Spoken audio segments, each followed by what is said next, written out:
Καλησπέρα σας κυρίες και κύριοι, είναι το κεντρικό δελτίο ειδήσεων του Sky.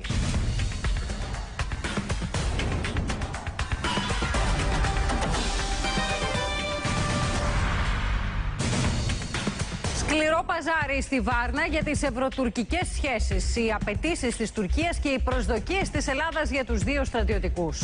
Σαχάρα η Ελλάδα, ανησυχία για τις επιπτώσεις της αφρικανικής σκόνης, τη συμβουλεύουν οι ειδικοί και πότε τελειώνει το φαινόμενο.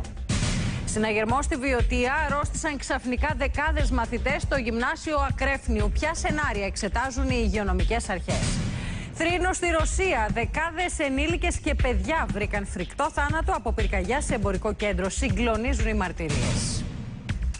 Τις εξελίξεις αναλύουν απόψε στο δελτίο μας Παύλος Τσίμας και Ιωάννα Μάνδρου.